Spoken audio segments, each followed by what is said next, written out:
There are many motorcycle models through history that have had long lives. The Harley-Davidson Sportster, the Moto Guzzi V7, the BMW GS and all of its iterations. But besides maybe the Royal Enfield Bullet, few motorcycles have went on for decades and decades, basically unchanged, amidst all the massive changes in the industry that, have apparently made motorcycles better. There is one model, however, an often overlooked motorcycle, timeless in every way, a motorcycle built on very simple old ideals, and that motorcycle is the Yamaha SR400. Now, really quick, guys, many of you remember that I wrote a children's book that is a story centered around motorcycles, and I wrote it basically because I didn't really enjoy any of the kids' books that I could find about motorcycles, so I just decided to write one that I wanted. So if you guys have kids or grandkids or nieces and nephews, and you want to indoctrinate them into liking motorcycles, Christmas is right around the corner, and I think this is a really cool Christmas gift, or if you just want to support the channel and have a nice addition to your automotive library, I've got a link to the book in the description below that you can buy it right off Amazon. You can pick it up in hardcover or softcover or even ebook. So check it out, guys. And yeah, let's jump back into the story. As the 1970s came to a close, the British motorcycle industry found itself entirely on its way out, with iconic motorcycles like the Triumph Bonneville and Norton Commando starting to turn into last-ditch efforts at trending by becoming basically Japanese cruisers. And as the flagship Japanese bikes kept getting more and more tech-heavy and, well, actually heavy, Yamaha, the indefinite number 2 manufacturer, one of the world's leaders in motorcycle development and innovation, well, they decided to make the SR500. To put it simply, this motorcycle was much more like what was coming out of Great Britain a decade or more prior than what the Japanese manufacturers were producing at the time. Little did Yamaha know that this motorcycle would go on to be a massive success in a rather unexpected way and have a rare sort of cult following, making it one of the longest running production motorcycle models of all time. Now, the story starts not with the SR400, but rather with the SR500, and the origins of this bike are somewhat backwards. At this time, manufacturers would often take successful, lightweight street bikes and then modify them slightly to create off-road and enduro models. But at the dawn of the 70s, Yamaha's best middleweight 4-stroke bikes were dirt bikes, and on the road their 2-stroke models ruled. But for the street, 4-strokes were quickly becoming the name of the game, in part thanks to Honda's focus on having a 4-stroke option for virtually every displacement. As the mid-70s came, Yamaha felt the need to provide a 500-ish cc simple, affordable 4-stroke for the street to stay competitive. So instead of developing an entirely new model from the ground up, they decided to look to their popular and wildly successful XT and TT500 performance off-road models. For this new street model, Yamaha made very few changes mechanically. The frame and engine were beefed up slightly, it had things like electronic ignition, and the changes did lead to about 3 more horsepower over the 30 horsepower 500 off-roader. Braking was way better with big single discs front and rear. In essence, though, it was basically the same motorcycle, repping only a kickstart, which was primitive even for 1978. But of course, the overall packaging was modified. The original design for the SR models can be credited to Atsushi Ishiyama back in 1975. By the way, that's the same guy who designed the VMAX and the MT-01. But this was some 3 years before the bike would be unveiled. The look was really a callback to Yamaha's first 4-stroke motorcycle ever, the XS650 or XS1. A beautiful, simple motorcycle that also was meant to kind of give off that proper, sophisticated British vibe. Let's just call it like it is, and it's still true today. In the retro scene, everybody's just trying to capture the same original spirit of the Triumph Bonneville, and really the SR line was no different. From the sleek and slim lines, the small gas tank, lots of chrome, all of it was really pointing back to that British aesthetic. Interestingly enough, it wasn't a twin like that original XS model and like the iconic big British roadsters of the 60s. Rather, it was a big 500cc thumping single, and in this sense, it was pointing even further back to the single-cylinder British race bikes and cafe racers of the 50s. The SR500 and then more popular 400 are really perfect examples of beauty found in simplicity. If I were to draw a motorcycle from memory and try to make it look like the motorcycliest motorcycle I could conceive of, I'm almost positive it would look most like the Yamaha SR500 and 400. The tagline for this bike in its development was easy to use, which is interesting. Often we connect ease of use with more creature comforts. How can a kickstart-only motorcycle that vibrates you to death at highway speeds be easy to use? And this ideal was becoming problematic during its development when Yamaha's technical director got his hands on an early prototype of the SR500 and decided he'd take a stab at kickstarting the big single, and let's just say he messed up his ankle. And it soon became a priority to make the kickstarting process for the bike easier. Already at this time, electric starts on big bikes were considered standard, so I wonder if this really was the motorcycle's fault. Regardless, the team decided to add a feature as old school as the bike's design itself, a decompression lever. In short, a decompression lever brings the piston just past top dead center by opening an exhaust valve and thus limiting the potential for kickback. The only bikes with decompression levers at this point were maybe Velocets, but I'm pretty sure those were already gone by the late 70s. And by the end, those bikes were anything but modern. This was a very 50s and 40s feature. In 75, an early prototype of the SR500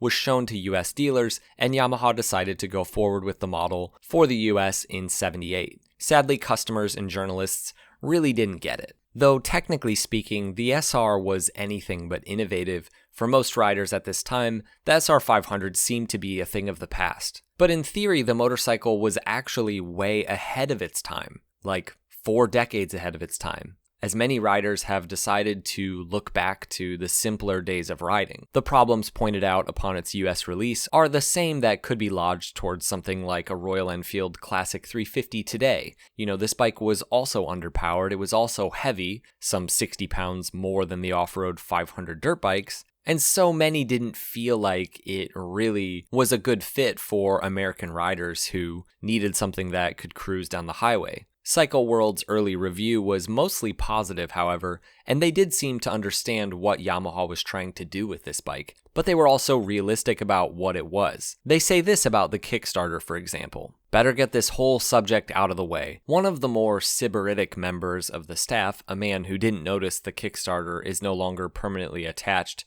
to the BMW because it's never occurred to him to use anything other than the little button, stumbled onto the rest of us while we were experimenting with the SR's starting characteristics. You guys think that's fun, huh? Why? Because it just is, that's why. A big single is always hard to start, so doing it right is a test of skill, a game, a way to separate true believers from the dabblers like him. Having said that, we must add that several of the crew had trouble starting the SR500 on several occasions. The test bike was new and stiff, we weren't familiar with it. For emotional reasons, who wants to admit he knows less about throttle position than a dumb button knows? Some of the riders didn't use the button. Fill in any other alibi that comes to mind. Point is, big singles can be touchy, and when the mood is on, it will give the rider fits. Now then, under no circumstances do we wish to discourage a potential SR500 buyer, but we would be remiss if we skipped over this subject, and buyers later reported they had trouble kicking the big lug into action. It's so funny to hear about riders in 1978 doing exactly the same thing with the SR as riders still do today, marveling at this idea of kickstarting the bike and that being your only way to start it. When just a decade or so before this was how all motorcycles were started, and mastering that was just part of owning a bike. Needless to say, the SR500 was not a hit here in the States, having a short 3-year run before being discontinued in '81. In the early 80s, you could pick up a leftover SR500 brand new for virtually nothing. It would appear this sort of retro experiment from Yamaha was a failure. In Japan, however, the SR500 was doing well, while another SR model was really taking off. The SR400 would really prove to be the sweet spot for this kind of single-cylinder street bike. Also, it didn't hurt that in Japan, anything over 400 cc's is classified as a heavy or large motorcycle, so the 400cc version appealed to newer and younger riders. In essence, the 400 was really the same, except with a shorter stroke and different crank. The end result was arguably a better motorcycle. Power was down, but that wasn't necessarily a bad thing, as it meant quite a bit less vibrations. The easy-to-use tagline really fit even better with the 400, and it would go on to be a long-standing sales success for Yamaha domestically for really decades. If it ain't broke, don't fix it. Ah, how wonderful would it be if motorcycle manufacturers would follow this at least once in a while. The SR is a rare breed in this regard. You'd be forgiven for thinking that the Yamaha SR line went entirely unchanged over its 40-plus year run. In all honesty, that's what I thought before I started working on this video. In essence, the spirit of the motorcycle did stay the same, but technically speaking, Yamaha did update this model mainly to keep it street legal, but also to improve overall performance and reliability. Of course, cosmetic changes are inevitable, but at points Yamaha was so committed to the retro, pure, old aesthetic that they actually went backwards in terms of technology. In the late 80s, Yamaha switched the bike from having a rear drum brake and a front disc brake to having drum brakes all the way around. Now that wouldn't last forever, but still, who does that? Who goes from having disc brakes to drum brakes? The way Yamaha handled the SR line through its lifetime is so unique. It wasn't like Yamaha thought, oh, we should reach out to SR riders and see what they want out of their motorcycle, and then when riders come back saying that they wouldn't mind an electric start, well then we'll just add it. No, it was none of that. The SR never got an electric start. Old school looks and feels was really the original intent and identity for this motorcycle, so Yamaha stuck to that religiously. There were riders who wanted that simple experience back in the 70s, most of them being Japanese, and there are still riders today who want that experience all over the world. In light of the retro craze, in 2014, Yamaha brought the SR back to the US with the SR400 now in fuel-injected form. Priced at a surprising $6,000 MSRP, it was a great option for those wanting to get in on this simple retro bike thing without having to drop $10K or more on a really tech-heavy bike, like for example the Bonneville. Getting a used example was the way to go, and the simple nature of these bikes made them really great platforms for cafe racers and really all sorts of different kinds of customizations. One of my favorite custom SR400s is the one featured in the amazing Stories of Bike channel. It just looks so good. But because of this craze, a stock SR400 is actually pretty rare at this point. With that being said, they should have been even cheaper in my opinion. Today, you can get a Royal Enfield Classic 350 for under $5,000. And that's, in my opinion, where the SR400 should have been priced for it to really be a massive success. Because for just a few thousand more, you could get a lot more of a motorcycle from the other manufacturers. But Yamaha had other things to focus on in trying to bring in young and new riders. The bike was relatively successful here in the States during that last era, but ultimately the bike would have its day and Yamaha decided to end its run in 2021. The SR500 and 400 were the antithesis of what was available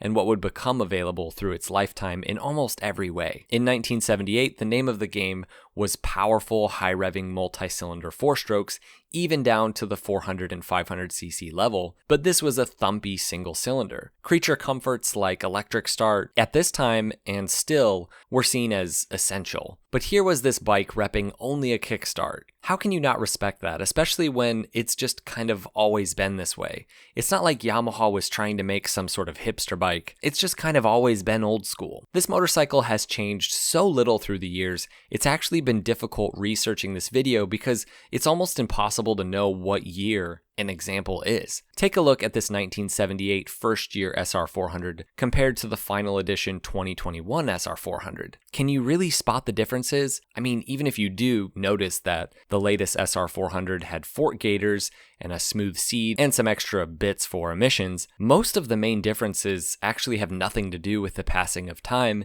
and really the only reason you can tell the old model is old is the nature of the picture itself. They're both just still air-cooled engines with kickstarts and a complete lack of modern tech busying up the design. They both have a front disc brake and rear drum brakes, and at its core, the motorcycles are the same. This is one of the rare retro motorcycles that I could actually forgive someone for thinking is an actual motorcycle from the 70s. For the most part with retro bikes, I can tell, they're new bikes because they have master cylinders and disc brakes all around, or even radiators. But with this bike, there is just very little giving away that it's not an old bike. Now that's not to say that a modern SR400 wouldn't be more reliable than the early one, of course it would be, but just to show how old these bikes stayed, the differences between, say, a brand new 2023 Royal Enfield Classic 350 and one from the 70s are probably much greater than for this bike. And it's just so rare for motorcycles to remain unchanged for so long. And I think it's a pretty cool thing. Now, I would love to hear about your experiences in the comments below.